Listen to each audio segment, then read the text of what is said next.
আচ্ছা হুজুর হুজুর, আজকে ওই দাও সহবরাতের রাত। আজকে নামাজের পরে পরে যা চায় তাই বলে দেয় আল্লাহ। জি, আজকে আমরা বিষয়টা জানবো ভাই, যে সবরাতের রাতে নাকি আল্লাহর কাছে যা চায় তাই দেয়, এদের নাকি ভাগ্য লেখা হয়, ভাগ্য নির্ধারণ করা হয়। আজকে বিষয়টা জানবো, দাওয়াতের উদ্দেশ্যে ভিডিও শেয়ার করে দিবেন। আজকে রাতে কিন্তু সারা বাংলার জমিনে লাখ লাখ কোটি কোটি মানুষ এই সবরাত পালন করবে। আর তাদের ধারণা হলো আজকের রাতে যা আল্লাহর কাছে চাবে তাই দিবে।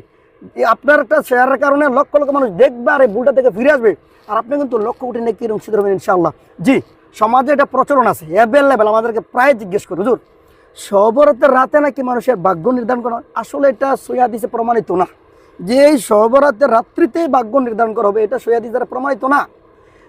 মানুষ জন্মের 50,000 বছর আগে আল্লাহ সুবহানাহু ওয়া তাআলা কিছু জিনিস লিখে রাখছেন, আবার মায়ের গর্ভে থাকাকালীন সময় আল্লাহ সুবহানাহু ওয়া তাআলা এগুলো আবার পুনরায় লেখেন। অতএব সমাজে প্রচলিত যে সবরাতের রাতে লিখিত হয়, এটা সহিহ হাদিস দ্বারা প্রমাণিত না।